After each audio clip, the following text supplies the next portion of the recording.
ಬನ್ನಿ. ನೀವು ಕ್ವಶನ್ ಏನು ಕೇಳಲ್ಲ? ಇಲ್ಲ, ನೀವು ಹೇಳ್ತಾ ಹೋಗಿ. ಸರ್ ನಮಸ್ತೆ, ನನ್ನ ಹೆಸರು ರಮೇಶ್ ಅಂತ, ನೇರನಗರ ಗ್ರಾಮದಿಂದ. ಸರ್, ಇಲ್ಲಿ ಗಣಿಗಾರಿಕೆಯಿಂದ ಗ್ರಾಮಕ್ಕೆ ತುಂಬಾ ತೊಂದರೆ ಆಗ್ತಾ ಇದೆ.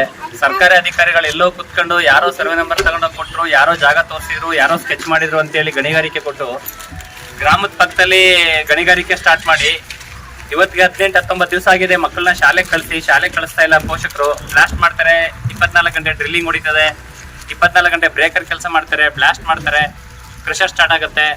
ಹಂಗಾಗಿ ಕೆಲಸ ಸ್ಟಾರ್ಟ್ ಮಾಡ್ತಾರೆ, ಧೂಳು ಬರುತ್ತೆ, ಮಕ್ಕಳ ಆರೋಗ್ಯದ ಮೇಲೆ ದುಷ್ಪರಿಣಾಮ ಬೀರ್ತಾ ಇದೆ ಅಂತ ಹೇಳ್ಬಿಟ್ಟು ಮಕ್ಕಳನ್ನ ಶಾಲೆಗೆ ಕಳಿಸ್ತಾ ಇಲ್ಲ. ಮೊದಲನೇದು. ಎರಡನೇದಾಗಿ ಗಣಿ ಮಾಲೀಕರುಗಳು ಹೋಗೋಗಿ ನಮ್ಮ ಗ್ರಾಮದವ್ರ ಮೇಲೆ ನೆನ್ನೆ ಕೂಡ ಸ್ಟೇಷನ್ಗೆ ಕಂಪ್ಲೇಂಟ್ ಕೊಟ್ಟಿದ್ದಾರಂತೆ. ಈ ತಿಂಗಳಲ್ಲಿ 2 ಸಲ ಕಂಪ್ಲೇಂಟ್ ಕೊಟ್ಟಿದ್ದಾರೆ. ಈ ವಾರದಲ್ಲಿ 2 ಸಲ ಕಂಪ್ಲೇಂಟ್ ಕೊಟ್ಟಿದ್ದಾರೆ. ಪೊಲೀಸ್ ಇಲಾಖೆಯವರು ನಮ್ಮನ್ನ ಪ್ರತಿದಿನ ಸ್ಟೇಷನ್ಗೆ ಬನ್ನಿ ಅಂತ ಫೋನ್ ಮಾಡ್ತಾರೆ. ಸಿಕ್ಕಾಬಟ್ಟೆ ಹಿಂಸೆ ಕೊಡ್ತಾವ್ರೆ ಸರ್. ಹೇಳ್ಕೊಳಕ್ಕೂ ಆಗ್ತಾ ಇಲ್ಲ, ಬಿಡಕ್ಕೂ ಆಗ್ತಾ ಇಲ್ಲ. ಗ್ರಾಮದಲ್ಲಿ MLA ಅವರು ಮೀಟಿಂಗ್ ಕರೆದಿದ್ರು ಶುಕ್ರವಾರ. ತಹಶೀಲ್ದಾರರು, MLA ಅವರು, ಎಲ್ಲ ಇಲಾಖೆಯವ್ರನ್ನು ಮೀಟಿಂಗ್ ಕರೆದಿದ್ರು. MLA ಅವರು ಮೀಟಿಂಗ್ ಬರ್ತಾರೆ ಅಂತ ಹೇಳಿದ್ರೆ ಗಣಿ ಮಾಲೀಕರು ಹೇಳ್ತಾರೆ ಅಂತೆ ದಲಿತ ವಿರೋಧಿಗಳು ಅಂತ. ಈಗ MLA ಅವರು ಯಾವ ಗ್ರಾಮಕ್ಕೆ ಸಪೋರ್ಟ್ ಮಾಡ್ತಾರೆ ಅವರೆಲ್ಲ ದಲಿತ ವಿರೋಧಿಗಳು. ಹಂಗಾದ್ರೆ ಇವ್ರಿಗೆ ಸಪೋರ್ಟ್ ಮಾಡಿದ್ರೆ ಜನಪ್ರತಿನಿಧಿಗಳು ಒಳ್ಳೆಯವರು, ಇವ್ರಿಗೆ ಸಪೋರ್ಟ್ ಮಾಡಿದ್ರೆ ಒಂದು ಗ್ರಾಮಕ್ಕೆ ಸಪೋರ್ಟ್ ಮಾಡಕ್ ಬಂದ್ರೆ ಅವ್ರು ಕೆಟ್ಟವರು ಅಂತ ಹೇಳಿಕೆ ನೀಡ್ತಾರೆ. ಏನ್ ಮಾಡ್ಬೇಕು ಅಂತ ನಮಗೆ ಗೊತ್ತಾಗ್ತಾ ಇಲ್ಲ. ಮಾನ್ಯ ಶಾಸಕರು ವಿಧಾನಸಭೆ ಅಧಿವೇಶನದಲ್ಲಿ ಇರೋದ್ರಿಂದ ದಯವಿಟ್ಟು ಅಲ್ಲೇ ಈ ವಿಚಾರನ ಪ್ರಸ್ತಾಪ ಮಾಡಿ ನಮ್ಗೆ ಅನುಕೂಲ ಮಾಡ್ಕೊಡ್ಬೇಕು ಅಂತ ಕೇಳ್ಕೊತೀವಿ ನಿಮ್ಮ ಮಾಧ್ಯಮದ ಮುಖಾಂತರ. ಗ್ರಾಮದವರಿಗೆ ಸಿಕ್ಕಾಪಟ್ಟೆ ತೊಂದರೆ ಆಗಿದೆ. ನಮ್ಮ ಗ್ರಾಮಕ್ಕೆ ತೊಂದರೆ ಆಗಿಲ್ಲ ಅಂತ ಹೇಳಿದ್ರೆ ನಾವ್ಯಾಕೆ ಸರ್ ಪ್ರತಿದಿನ ನಾವು ಈ ರೀತಿ ಧರಣಿ ಹುಡ್ಕೊಂಡು ಕೂತ್ಕೋಬೇಕಾಗಿತ್ತಿಲ್ಲಿ? ನಮಗೆ ತೊಂದರೆ ಆಗ್ತಾ ಇರೋದಿದೆ ತಾನೆ. ಬೆಳಗ್ಗೆ 7 ಗಂಟೆಗೆ ಮಿಷನ್ ಸ್ಟಾರ್ಟ್ ಮಾಡ್ತಾರೆ. 7 ಗಂಟೆಗೆ ಸ್ಟಾರ್ಟ್ ಮಾಡಿದ್ರೆ ಸಂಜೆ 5 ಗಂಟೆ ತನಕ ಕೆಲಸ ಇರುತ್ತೆ. ಊರೊಳಗೆ ಇರೋಕ್ಕಾಗಲ್ಲ, ಅಷ್ಟು ಧೂಳು ಇರುತ್ತೆ. ಉದಾಹರಣೆಗೆ ಮೊನ್ನೆ ಬ್ಲಾಸ್ಟ್ ಮಾಡಿರೋದನ್ನು ಕೂಡ ನಾವು ಮೀಡಿಯಾಕ್ಕೆ ಮಾಧ್ಯಮದವ್ರಿಗೆ ಕೊಟ್ಟಿದ್ದೀವಿ. ಅಷ್ಟೊಂದು ಹೊಗೆ ಬರುತ್ತೆ, ಅಷ್ಟೊಂದು ಧೂಳು ಬರುತ್ತೆ, ಜೊತೆಗೆ ಕೆಟ್ಟ ವಾಸನೆ ಬರುತ್ತೆ. ನಮಗೆ ನಿಭಾಯಿಸೋಕ್ಕಾಗ್ತಾ ಇಲ್ಲ ಗ್ರಾಮದಲ್ಲಿ. ಮೂಲತಃ ಹೇಮಾವತಿಯಿಂದ ಮುಳುಗಡೆಯಾಗಿ ಬಂದಿರೋಂಥವ್ರು ನಾವು. ಈಗ ಇಲ್ಲಿಂದನೂ ಒಗ್ಲೆಬ್ಬಿಸ್ಬೇಕು ಅಂದ್ರೆ ಸರ್ಕಾರದವ್ರಿಗೆ ನಾವು ಇನ್ನೇನು ಮಾಡೋಕ್ಕಾಗಲ್ಲ. ಮಾನ್ಯ ಜಿಲ್ಲಾಧಿಕಾರಿಗಳಿರ್ಬೋದು, ನಮ್ಮ ತಹಶೀಲ್ದಾರ್ ಇರ್ಬೋದು, ಮಾನ್ಯ ಜನಪ್ರತಿನಿಧಿಗಳಿರ್ಬೋದು, ಮಾನ್ಯ ಘನ ಸರ್ಕಾರ ಇರ್ಬೋದು, ಅವರಿಗೆ ಪರವಾನಗಿ ನೀಡಿದಿರಿ ಸರಿ. ಪರವಾನಗಿ ನೀಡಿರೋದು ನಾವು ತಪ್ಪು ಅಂತ ಹೇಳ್ತಿಲ್ಲ. ಒಂದು ಗ್ರಾಮನೇ ಹಾಳು ಮಾಡ್ಬಿಟ್ಟು ಒಬ್ಬ ವ್ಯಕ್ತಿಗೆ ಪರವಾನಗಿ ನೀಡಿ ಅವನೊಂದು ಬದುಕಿಸ್ಬೇಕು, ಅವ್ನು ಬದುಕಲಿ, ನಮಗೆ ಸಂತೋಷ, ನಮ್ಗೇನು ಬೇಜಾರಿಲ್ಲ. ನಾವ್ ಎಲ್ಲಿಗೆ ಹೋಗೋಣ? 50 ವರ್ಷ ಆಗಿದೆ ಸ್ವಾಮಿ ಇಲ್ಲಿ ಬಂದು. 50 ವರ್ಷ ಆದ್ರೂ ನಾವೇನು ಜೀವನ ರೂಪಿಸ್ಕೊಳಕ್ಕಾಗಿಲ್ಲ. ಇನ್ನೂ ಈ ಗ್ರಾಮದಲ್ಲಿ ನಾವು ಕಷ್ಟಪಡ್ತಾ ಇದೀವಿ, ದಲಿತರಿದೀವಿ. ಏನಕ್ಕೆ ನಮ್ಗೆ ಹಿಂಸೆ ಕೊಡ್ಬೇಕು? ಪ್ರತಿದಿನ ಸ್ಟೇಷನ್ಗೆ ಹೋಗಿ ನಿಂತ್ಕೊಳಕ್ ನಾವು ಕುಬೇರಲ್ಲ ಸ್ವಾಮಿ. ನಮ್ಮ ಹತ್ರ ಕಾರ್ಗಳಿಲ್ಲ, ಅವ್ರ ಹತ್ರ ಕಾರವೇ. ಬೇಕಾದಷ್ಟು ಸಂಘಟನೆ ಬರ್ತಾರೆ, ನಮ್ಮನ್ನ ಎತ್ಕಟ್ತಾರೆ, ಪ್ರತಿದಿನ ಸಮಸ್ಯೆ ಮಾಡ್ತಿದ್ದಾರೆ. ಮಾನ್ಯ ಘನ ಸರ್ಕಾರದವರು ದಯವಿಟ್ಟು ನಮ್ಗೆ ಈ ಸಮಸ್ಯೆಯಿಂದ ಬಗೆಹರಿಸಿ ನಮ್ಗೆ ರಕ್ಷಣೆ ಕೊಡ್ಬೇಕು ಅಂತ ಕೇಳ್ಕೊಂತ ಇದೀವಿ. ಗಣಿ ಮಾಲಕರು ನಮಗೆ ನೀಡ್ತಾರೆ, ನರ್ಕನ ನೀಚಕ್ ಆಗ್ತಾ ಇಲ್ಲ. ಗಣಿಗಾರಿಕೆ ನಿಲ್ಸಿ ಗ್ರಾಮದಲ್ಲಿ ಬದುಕಕ್ಕೆ ಅವಕಾಶ ಮಾಡ್ಕೊಡಿ. ಇಲ್ಲ ಗ್ರಾಮಸ್ಥರಿಗೆ, ಶಾಲಾ ಮಕ್ಕಳಿಗೆ ಸೇರಿಸಿ ವಿಷ ಕೊಟ್ಬಿಡಿ ಸ್ವಾಮಿ. ಇದಕ್ಕಿಂತ ನಾವ್ ಇನ್ನೇನು ಕೇಳಕ್ ಆಗೋದಿಲ್ಲ. ಸಿಕ್ಕಾಪಟ್ಟೆ ತೊಂದರೆ ಆಯ್ತದೆ. ಮಾನ್ಯ ಜಿಲ್ಲಾಧಿಕಾರಿಗಳು ಗಮನ ಹರಿಸಬೇಕು ಅಂತ ಕೇಳ್ಕೊತಾ ಇದೀವಿ. ನಮ್ಗೆ ಆಗ್ತಾ ಇಲ್ಲ, ನಿಭಾಯಿಸಕ್ ಆಗ್ತಾ ಇಲ್ಲ ಇವ್ರನ್ನ. ಪ್ರತಿದಿನ ಕೊಣನೂರು ಸ್ಟೇಷನ್ ಇಂದ ಫೋನ್ ಮಾಡಿ ಸ್ಟೇಷನ್ಗೆ ಬನ್ನಿ ಕಂಪ್ಲೇಂಟ್ ಕೊಟ್ಟವ್ರೆ ಅಂತ ಹೇಳಿದ್ರೆ ಎಷ್ಟು ದಿನ ಅಂತ ತಿರ್ಗನ ಸ್ವಾಮಿ? ಪ್ರತಿದಿನ ಕೆಲ್ಸಕ್ಕೆ ಹೋಗ್ಬೇಕು, ಜೀವನ ಮಾಡ್ಬೇಕು. ಕೂಲಿ ನಾಲಿ ಮಾಡ್ಲಿಲ್ಲ ಅಂದ್ರೆ ನಮ್ಗೆ ಹೊಟ್ಟೆ ತುಂಬಲ್ಲ. ಏನ್ ಮಾಡ್ಬೇಕು ನಾವು? 1 ವರ್ಷ ಮಳೆ ಹೂದು ಬೆಳೆ ಹೋಗುತ್ತೆ, 1 ವರ್ಷ ಮಳೆ ಆಗದೇನೆ ಬೆಳೆ ಹೋಗುತ್ತೆ. ಜೀವನ ಮಾಡೋದು ಕಷ್ಟ ಇದೆ ನಮ್ಗೆ. ಕೂಲಿ ಮಾಡಿ ಸಂಘಗಳು ತಗೊಂಡಿದೀವಿ ಸ್ವಾಮಿ, ಸಂಘ ಕಟ್ಟಬೇಕು. ನಮ್ಗೆ ಯಾರು ಕೊಡ್ತಾರೆ ದುಡ್ಡ? ಆಗ್ತಾ ಇಲ್ಲ. ಈ ಸಮಸ್ಯೆ ನಿಭಾಯಿಸಕ್ ಆಗ್ತಾ ಇಲ್ಲ. ದಯವಿಟ್ಟು ಮಾನ್ಯ ಘನ ಸರ್ಕಾರ ಬಂದು ಸ್ಥಳ ಪರಿಶೀಲನೆ ಮಾಡಿ ನಮ್ಗೆ ರಕ್ಷಣೆ ಕೊಡ್ಬೇಕು ಅಂತ ಮಾಧ್ಯಮದ ಮುಖಾಂತರ ಕೈ ಮುಗಿದು ವಿನಂತಿ ಮಾಡ್ತಾ ಇದೀವಿ ಸ್ವಾಮಿ. ಗಣಿಗಾರಿಕೆ ಅವ್ರು ನೀಡ್ತಾರ, ಮಲ್ಲಮ್ಮರ ಮಗ ರಾಜೇಶ್ ನೀಡ್ತಾರೆ ನರ್ಕ. ನಮಗೆ ಸಹಿಸ್ಕೊಳಕ್ ಆಗ್ತಾ ಇಲ್ಲ. ಹೇಳ್ತಾರೆ, ಮೊನ್ನೆ ಒಂದು ಸ್ಟೇಟ್ಮೆಂಟ್ ಕೊಡ್ತಾರೆ ಟಿವಿನಲ್ಲಿ, ದೇಶಕ್ಕಾದೆ ಅಂತ. ದೇಶಕ್ಕಾದ್ಬಿಟ್ಟು ಇಲ್ಲಿ ಬಂದು ಭೂತಾಯಿ ಒಡಲಿ ಕೈ ಹಾಕ್ಬಿಟ್ಟು ನಮ್ ಗ್ರಾಮನ ಹಾಳು ಮಾಡ್ಬೇಕಾ? 300 ಜನ ಇದೀವಿ ಸ್ವಾಮಿ. ಇವ್ರು ಒಬ್ರಿದ್ದಾರೆ, ತಂದೆ ಅಫಿಷಿಯಲ್ಲು, ತಂದೆ ತೀರ್ಕೊಂಡಿದ್ದಾರೆ, ರಾಜೇಶ್ ಅವ್ರ ತಂದೆ ತೀರ್ಕೊಂಡಿದ್ದಾರೆ. ಅಣ್ಣ ಅಫಿಷಿಯಲ್ಲು, ಇವ್ರ ಅಫಿಷಿಯಲ್ಲು. ಅಫಿಷಿಯಲ್ ಫ್ಯಾಮಿಲಿಗೂ ಗಣಿಗಾರಿಕೆ ಮಾಡಕ್ ಪರ್ಮಿಷನ್ ಕೊಡ್ಬೋದು ಅಂತ ಯಾವ ರೂಲ್ಸ್, ಯಾವ ಕಾನೂನು ಬರ್ದಿದೆ ಸ್ವಾಮಿ? ಇಲ್ದೇರ ಕಂಪ್ಲೇಂಟ್ ಕೊಟ್ಬಿಟ್ಟು ನಮ್ಮನ್ನ ಸ್ಟೇಷನ್ಗೆ ಕರೆಸ್ಬೋದು.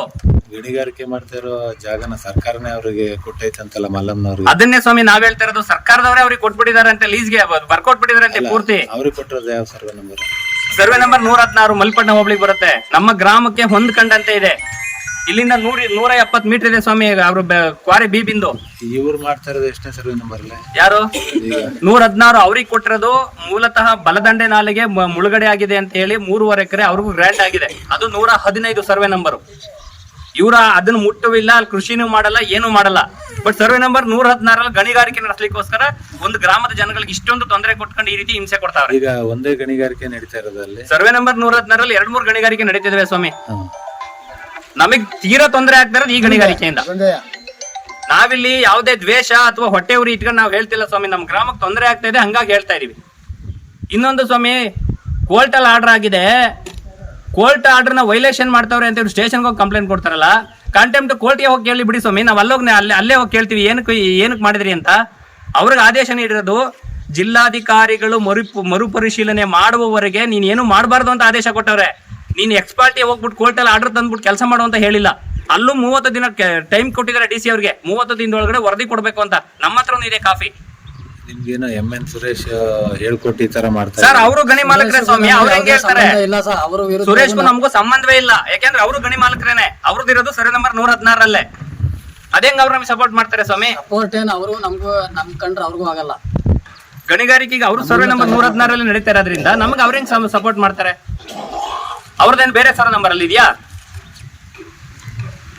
ಇವ್ರ ಗಣಿಗಾರಿಕೆ ಇವರೆಲ್ಲ ಒಂದಾಗಿದ್ದಾರೆ ಸ್ವಾಮಿ. ಇವ್ರು ಒಂದಾಗ ಅವ್ರ ಮೇಲೆ ಇವ್ರ ಮೇಲೆ ಅವ್ರು ಹೇಳ್ಕೊಂಡು ನಮಗೆ ತೊಂದರೆ ಕೊಡ್ತಾ ಇರೋದು.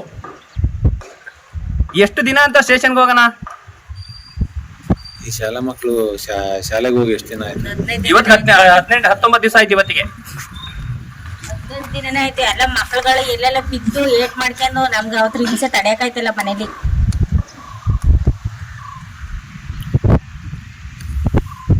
ಅವರು ಈಗ ಒಂದು 3-4 ಜನ ಆತರ ವಿರೋಧ ಮಾಡ್ತಾ ಇದಾರೆ. ಇಡೀ ಗ್ರಾಮನೇ ಒಪ್ಪಿಗೆ ಕೊಟ್ಟು ಸುಮ್ಮನಿದೆ ಅಂತ ಇವ್ರನ್ನೆಲ್ಲ ಏನಂತಾರೆ ಈಗ? ಏನಂತಾರೆ ಸ್ವಾಮಿ ಇವ್ರನ್ನೆಲ್ಲ? ಯಾರು ಅಂತಾರ ಹಂಗಾದ್ರೆ? ಇದನ್ನೆಲ್ಲ ಸಂಬಂಧಪಟ್ಟ ಅಧಿಕಾರಿಗಳು ಖುದ್ದು ಸ್ಥಳಕ್ಕೆ ಬಂದು ಸ್ವಾಮಿ, ಗ್ರಾಮದವ್ರಿಗೆ ತೊಂದರೆ ಐತೈತಾ ಅಥವಾ ಒಂದು 4 ಜನ ವೈಯಕ್ತಿಕವಾಗಿ ಹೋರಾಟ ಮಾಡ್ತಾವ್ರ ಅನ್ನೋದನ್ನ ಸಂಬಂಧಪಟ್ಟ ಅಧಿಕಾರಿಗಳು ತನಿಖೆ ಮಾಡಲಿ. KT ಕೋರ್ಟ್ ಆದೇಶದ ಪ್ರಕಾರ ಅವರು ಪುನರ್ ಪರಿಶೀಲನೆ ಮಾಡಿಕೊಟ್ಟಿದ್ರೆ ಹೈಕೋರ್ಟಿನಲ್ಲಿ ಅವ್ರಿಗೆ ನ್ಯಾಯ ಸಿಗ್ತಾ ಇರಲಿಲ್ಲ. ಅದನ್ನ ಜಿಲ್ಲಾಧಿಕಾರಿಗಳು ಮಾಡಿಕೊಡೋದ್ರಲ್ಲಿ ವಿಫಲರಾಗ್ಯವ್ರೆ ಅಂತ ಅದ್ರ ಕಾಪಿನೂ ಸಹ ನಮ್ಮ ಹತ್ರ ಇದೆ. ಈಗ ಸ್ಕೂಲ್ ಮಕ್ಕಳ ಭವಿಷ್ಯದ ಬಗ್ಗೆ ಯೋಚನೆ ಮಾಡೋದಾಗಿದ್ರೆ ಸರ್ಕಾರ ಇಷ್ಟು ದಿನ 15 ದಿನ ಆಯಿತು, ಮಕ್ಕಳ ಜೀವನ ಏನಾಗಿದೆ ಅಂತ ಅವ್ರು ಯಾವ ಸ್ಕೂಲಿಗೆ ಗೊತ್ತಿಲ್ಲ. ಅದಕ್ಕೆ ಕಾರಣ ಏನು? ಅದಕ್ಕೆ ಕಾರಣ ಗಣಿಗಾರಿಕೆ ಅಂತ ಎಲ್ಲರಿಗೂ ಗೊತ್ತೈತೆ. ಆದರೆ ಬಂದ ಮಕ್ಕಳ ಜೀವನಕ್ಕೋಸ್ಕರವಾಗಾದರೂ ಅವ್ರ ಮುಂದಿನ ಪೀಳಿಗೆಗೆ ಅವ್ರ ಭವಿಷ್ಯಕ್ಕೆ ಯೋಚನೆ ಮಾಡ್ತಿರೋ ಸರ್ಕಾರ ಇನ್ನು ಸಾರ್ವಜನಿಕರ ಭವಿಷ್ಯನ ಯೋಚನೆ ಮಾಡ್ತಿದೆ ಅನ್ನೋದು ದೊಡ್ಡ ಒಂದು ಸಂಶಯ ಆಗಿದೆ ನಮಗೆ.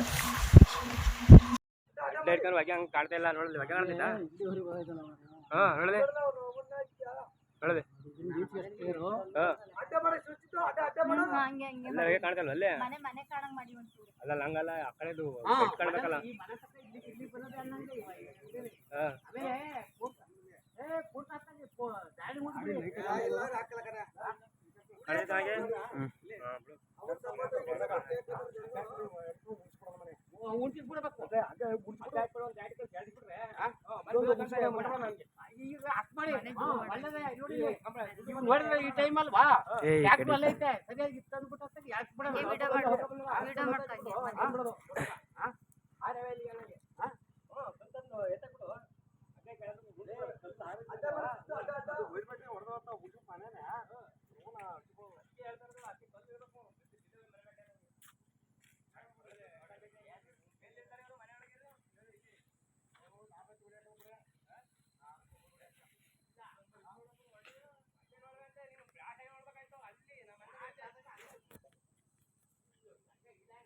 ಅವ್ರ ಜೊತೆ ಎಲ್ಲ ಇಲಾಖೆಯವರು ಕೈ ಜೋಡಿಸಿದ್ದಾರೆ ಸ್ವಾಮಿ. ಏನ್ ಅವ್ರು ಜೋಡಿಸಿದ್ದಾರೆ ಇವ್ರು ಜೋಡಿಸಿದ್ದಾರೆ ಅಂತ ಏನಿಲ್ಲ. ಜಾಸ್ತಿ ಯಾರು ಮುತುವರ್ಜಿ ತಗೊಂಡ್ ಮಾಡ್ತಾರ ಅವ್ರಗಳ ಹೆಸರು ಹೇಳಿ.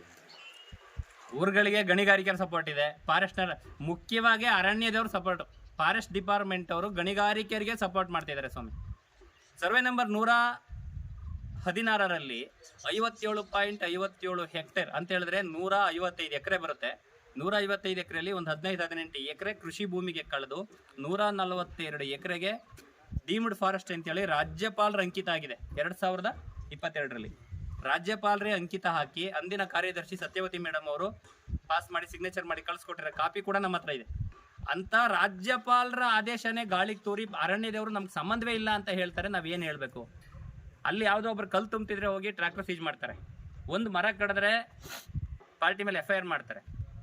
ಗಣಿಗಾರಿಕೆ ನಡೆಸ್ತಿದ್ದ JCBನ ಅರೆಸ್ಟ್ ಮಾಡ್ಕೊಂಡು ತಗೊಂಡೋಗಿ ಕೋರ್ಟ್ ಮುಂದೆ ನಿಲ್ಲಿಸ್ತಾರೆ.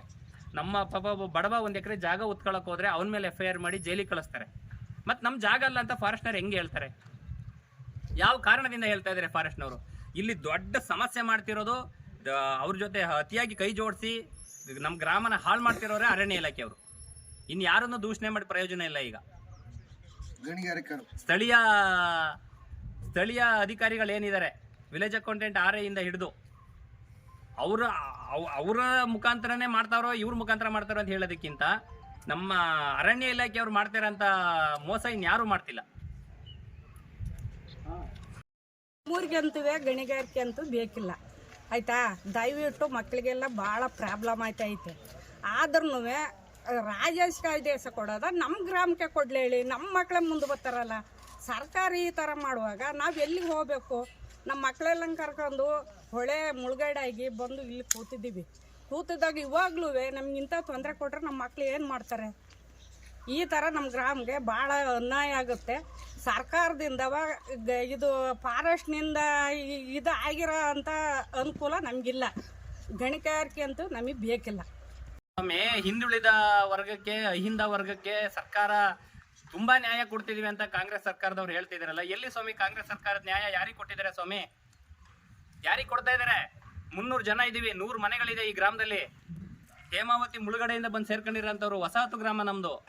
ಆದ್ರೂ ಇಷ್ಟು ಸಮಸ್ಯೆ ನಡೆದ್ರು ಸರ್ಕಾರದ ಗಮನಕ್ಕೆ ಹೋಗ್ರೆ ಗೊತ್ತಿರೋದಿಲ್ವ? ಹಂಗಾರೆ ಗೊತ್ತಿದ್ದು ಕಣ್ಣು ಮುಚ್ಕೊಂಡು ಕೂತ್ಕೊಂಡ್ರೆ ಏನಂತ ಹೇಳ್ಬೇಕು ನಾವು? ಯಾರನ್ನ ಕೇಳ್ಬೇಕು? ಮತ್ತೀಗ ಯಾರನ್ನ ಕೇಳ್ಬೇಕು?